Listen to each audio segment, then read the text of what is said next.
Sebenarnya sederhana saja. Saya kebetulan berlatar belakang pekerjaan sebagai jaksa dan lama bertugas di Kejaksaan Agung. Mungkin 80% tugas saya di Jakarta sebagai jaksa ini adanya di Jakarta dan di Kejaksaan Agung.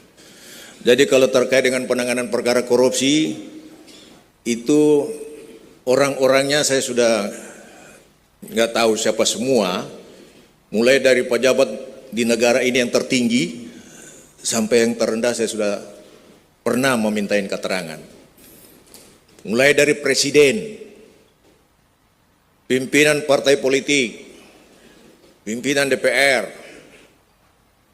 sampai ke yang paling rendah saya sudah pernah tangani. Rasanya bosan menangani perkara korupsi, tetapi demi bangsa dan negara, saya tetap berupaya untuk mencoba membagikan apa yang saya miliki, apa yang saya ketahui, supaya negara ini bisa dibangun sesuai dengan tujuan negara untuk menciptakan masyarakat Indonesia yang adil dan makmur sebagaimana yang diamanatkan dalam Undang-Undang Dasar 45 dan Pancasila. Tetapi sayang, masih terlalu banyak yang kurang menyadari tentang hal ini. Sehingga masih banyak yang melakukan korupsi dalam menjalankan tugasnya. Oleh karena itu, jangan heran kalau indeks persepsi korupsi di Republik ini sangat rendah. Kalau tahun 2022 sampai 2023 itu hanya mencapai 34. Kemudian 2024 mencapai 37. Ini memberikan gambaran bahwa korupsi di Republik Indonesia ini sangat tinggi. Waktu ini Pak Gub, waktu itu Gubernur Jawa Barat, waktu itu masih Bupati Purwakarta. Berapa anggota DPRD saya tangkap dan saya tahan. Itu karena apa? Permintaan semua. Apa tidak cukup dengan gaji yang sudah diberikan?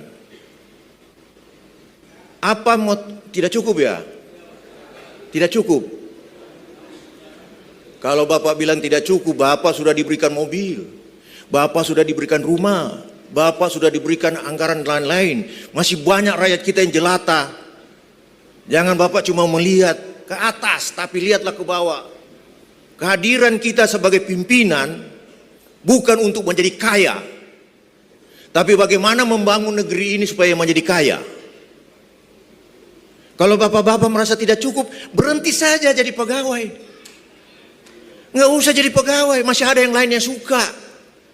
Kalau merasa tidak cukup, masih banyak dengan gaji yang ada sekarang menginginkan untuk duduk di situ.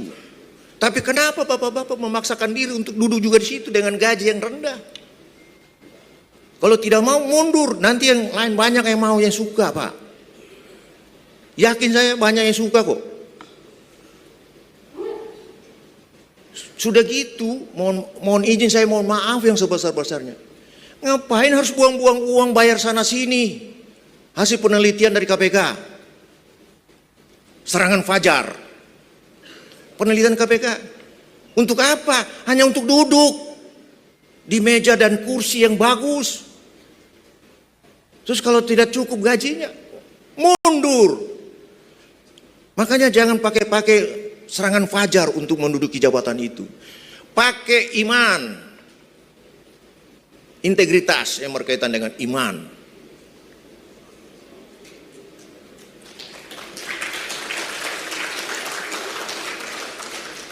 Kalau tidak, untuk apa negara ini dibentuk?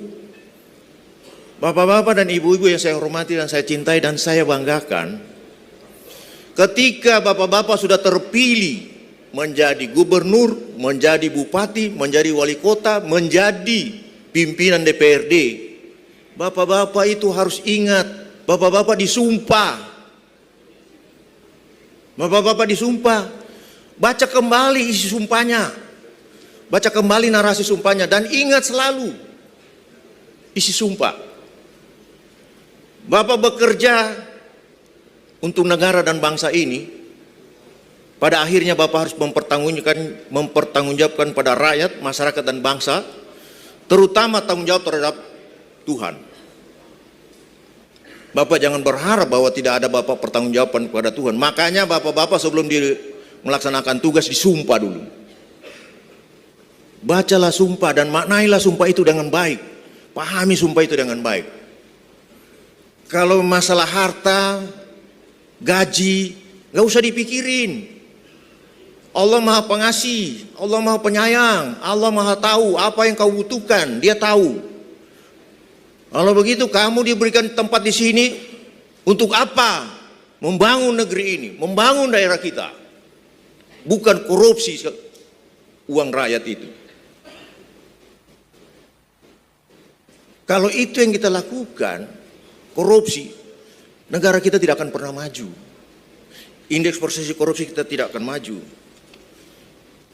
Dan tujuan negara, dibentuk negara ini tidak akan maju.